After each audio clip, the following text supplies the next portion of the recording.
ਅੱਜ ਦੀ ਇਹ special story ਜਗ ਭੱਟੀ ਦੇ ਵਿੱਚ ਹੋਣ ਵਾਲੀ ਘੋੜਸਵਾਰਾਂ ਦੀ ਨੇਜ਼ਾਬਾਜ਼ੀ ਦੇ ਹਵਾਲੇ ਨਾਲ ਹੈ। ਜਗ ਭੱਟੀ ਜਲਾਲਪੁਰ ਭੱਟੀਆਂ ਦੀ ਮਗਰਬ ਦੀ ਸਾਈਡ ਤੇ ਵਾਕਿਆ ਹੈ। ਇਹ ਕਾਨੂੰਗੋ ਕਸੀਸੇ ਥਾਣਾ ਜਲਾਲਪੁਰ ਭੱਟੀਆਂ ਦੇ ਯੂਨੀਅਨ ਕੌਂਸਲ ਸਾਦੋਕੀ ਦੇ ਵਿੱਚ ਸ਼ਾਮਲ ਹੈ। 400 ਸਾਲ ਪਹਿਲੇ ਇੱਥੇ ਜਗ ਆਬਾਦ ਤੇ ਕਾਬਜ਼ ਆਏ। ਇਸ ਤੋਂ ਬਾਅਦ ਤਕਰੀਬਨ 300 ਸਾਲ ਕਬਲ ਰਾਜਪੂਤ ਭੱਟੀ ਕਬੀਲੇ ਦੇ ਅਫਰਾਦ ਇੱਥੇ ਆ ਕੇ ਕਾਬਜ਼ ਤੇ ਆਬਾਦ ਹੋ ਗਏ ਨੇ। ਉਹ ਜਗ ਨੇੜੇ ਹੀ ਮੌਜੂਦਾ ਖੂਹ ਜੱਗਾਂ ਦਾ ਖੂਹ ਦੇ ਰਕਬੇ ਤੇ ਜਾ ਕੇ ਆਬਾਦ ਹੋ ਗਏ।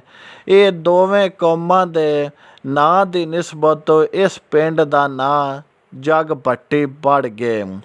ਇੱਥੇ ਭੱਟੀ ਕਬੀਲੇ ਪਿੰਡੀ ਭੱਟੀਆਂ ਤੋਂ ਆ ਕੇ ਆਬਾਦ ਹੋਏ ਨੇ। ਦੁੱਲਾ ਭੱਟੀ ਦੇ ਭਾਈ ਸਲਾਰ ਦੇ 3 ਪੁੱਤਰ ਆਏ। ਉਹਨਾਂ ਵਿੱਚੋਂ ਇੱਕ ਜਲਾਲਾ ਆਇਆ। ਉਹਦੇ ਅੱਗੋਂ 5 ਪੁੱਤਰ ਆਏ ਜਿਨ੍ਹਾਂ ਵਿੱਚੋਂ ਇੱਕ ਆਕਲ ਆਇਆ। ਉਹਦੇ ਅੱਗੋਂ 3 ਪੁੱਤਰ ਆਏ ਫਾਜ਼ਲ ਮੁਹਰਮ ਤੇ ਅੱਲਾ ਜਵਾਈਆ।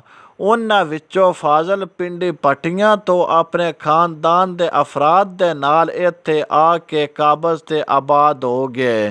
ਹੁਣ ਇਹ ਸਾਰੇ ਭੱਟੀ ਫਾਜ਼ਲ ਦੀ ਔਲਾਦ ਵਿੱਚੋਂ ਨੇ। ਇਸ ਪਿੰਡ ਦਾ ਰਕਬਾ 1326 ਏਕੜ ਨੇ। ਇਸ ਪਿੰਡ ਦੇ ਵਿੱਚ ਇੱਕ ਮਸਜਿਦ, 2 ਪ੍ਰਾਇਮਰੀ ਸਕੂਲ, 5 ਦੁਕਾਨਾਂ, ਇੱਕ ਕਬਰਸਤਾਨ ਹੈ ਤੇ ਉਸ ਕਬਰਸਤਾਨ ਦੇ ਵਿੱਚ ਸ਼ਾਹ ਮੁਰਾਦ ਨਾਮੀ ਬਜ਼ੁਰਗ ਦਾ ਮਜ਼ਾਰ ਵੀ ਮੌਜੂਦ ਹੈ। ਇਸ ਰੂਹਾਨੀ ਬਜ਼ੁਰਗ ਦਾ ਹਰ ਸਾਲ 20-21 ਚੇਤਰ ਨੂੰ ਉਰਸ ਹੁੰਦਾ ਹੈ ਤੇ ਉਰਸ ਦੇ ਮੌਕੇ ਉੱਤੇ ਰਾਤ ਨੂੰ ਕਵਾਲੀ, ਦਿਨ ਟਾਈਮ ਮੇਲਾ ਤੇ ਅੱਜ ਕੱਲ੍ਹ ਘੋੜਸਵਾਰੀ ਦਾ ਮੁਕਾਬਲਾ ਵੀ ਕਰਵਾਇਆ ਗਿਆ ਹੈ। ਘੋੜਸਵਾਰ ਇੱਕ ਨਵਾਬਾਂ ਦਾ ਸ਼ੌਂਕ ਹੈ। ਸਾਡੇ ਵਰਗੇ ਤੇ ਇਹੋ ਦੇ ਘੋੜੇ ਰੱਖ ਵੀ ਨਹੀਂ ਸਕਦੇ। ਨੇਜ਼ਾਬਾਜ਼ੀ ਦੇ ਮੁਕਾਬਲੇ ਦੇ ਵਿੱਚੋਂ ਮੁਲਕ ਦੇ ਵਿੱਚ ਅਹਿਮ ਘੋੜਬਾਜ਼ਾਂ ਨੇ ਹਿੱਸਾ ਲਿਆ ਹੈ। ਨੇਜ਼ਾਬਾਜ਼ੀ ਦੇ ਮੈਦਾਨ ਦੇ ਵਿੱਚ ਹਿੱਸਾ ਲੈਣ ਵਾਲਾ ਘੋੜਸਵਾਰ ਆਪਣੇ ਮਖਸੂਸ ਲਿਬਾਸ ਦੇ ਵਿੱਚ ਮੈਦਾਨ ਤੇ ਹਾਜ਼ਰ ਹੁੰਦਾ ਹੈ। ਉਹਦੀ ਪੱਗ ਤੇ ਉਹਦੀ ਕੋਟੀ ਤੇ ਉਹਦੀ ਵਾਸਕਟ, ਸ਼ਲਵਾਰ ਕਮੀਜ਼ ਤੇ ਹੱਥ ਵਿੱਚ ਕਿੱਲਾ ਪੱਟਣ ਵਾਲਾ ਡੰਡੇ ਦਾ ਰੰਗ ਇੱਕ ਜੈਸਾ ਹੁੰਦਾ ਹੈ। ਇਹ ਮਖਸੂਸ ਲਿਬਾਸ ਆਪੋ ਆਪਣੇ ਕਲੱਬਾਂ ਦੀਆਂ ਨਿਸ਼ਾਨੀਆਂ ਹੁੰਦੀਆਂ ਨੇ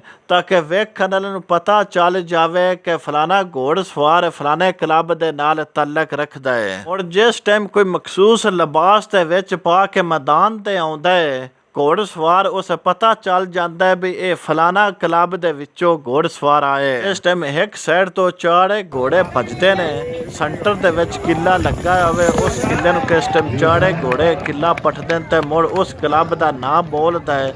ਉਸ ਟਾਈਮ ਉਸ ਕਲੱਬ ਵਾਲੇ ਜਿਹੜੇ ਮਾਲਕ ਹੁੰਦੇ ਨੇ ਉਹ ਢੇਰ ਉੱਚੇ ਹੋ ਜਾਂਦੇ। ਭੱਟੀ ਦੇ ਵਿੱਚ ਹੋਣ ਵਾਲੀ ਨੇਜ਼ਾਬਾਜ਼ੀ ਜਿਹੜਾ ਮੁਕਾਬਲਾ ਹੋਏ, ਇਹਦੇ ਵਿੱਚ ਇਲਾਕੇ ਭਰ ਤੋਂ ਲੋਕਾਂ ਨੇ ਕਸੀਰ ਤਾਦਾਦ ਦੇ ਵਿੱਚ ਸ਼ਿਰਕਤ ਕੀਤੀ ਹੈ ਤੇ ਵੇਖਣ ਵਾਲਿਆਂ ਨੇ ਖੂਬ ਦਾਦ ਦਿੱਤੀ ਹੈ। ਇੱਥੋਂ ਦੇ ਮਕਾਮੀ ਲੋਕਾਂ ਨੇ ਇਸ ਖੇਲ ਨੂੰ ਖੂਬ ਸਰਾਹਿਆ ਔਰ ਵਕਤ ਹਕੂਮਤ ਅੱਗੇ ਮੁਤਾਲਬਾ ਕੀਤਾ ਨਾ ਵੀ ਇਹੋ ਦੀਆਂ ਜਿਹੜੀਆਂ ਗੇਮਾਂ ਨੇ ਇਹ ਮੁਖਤਲਿਫ ਇਲਾਕਿਆਂ ਦੇ ਵਿੱਚ ਹੁੰਦੀਆਂ ਰਹਿਣੀਆਂ ਚਾਹੀਦੀਆਂ। ਇਹ ਘੋੜਸਵਾਰਾਂ ਦੀ ਨੇਜ਼ਾਬਾਜ਼ੀ ਮੁਕਾਬਲਾ ਜੈ ਕਰਵਾਏ ਉਹਦਾ ਸਿਹਰਾ ਸਾਰਾ ਸਾਹਬ ਖਾਨ ਭੱਟੀ ਦੇ ਸਿਰ ਜਾਂਦਾ ਹੈ। ਜੇ ਉਹਨਾਂ ਇੱਕ ਪਸਮਾਨਦੇ ਜੇ ਇਲਾਕੇ ਦੇ ਵਿੱਚ ਨੇਜ਼ਾਬਾਜ਼ੀ ਕਰਵਾ ਕੇ ਆਪਣੇ ਪੂਰੇ ਪਿੰਡ ਦਾ ਇੱਕ ਨਾਂ ਰੋਸ਼ਨ ਕਰਵਾਇਆ। ਇਸ ਨੇਜ਼ਾਬਾਜ਼ੀ ਦੇ ਮੁਕਾਬਲੇ ਦੇ ਵਿੱਚ ਘੋੜਸਵਾਰਾਂ ਨੇ ਆਪਣੇ ਆਪਣੇ ਇਨਾਮ ਵੀ ਵਸੂਲ ਕੀਤੇ ਨੇ।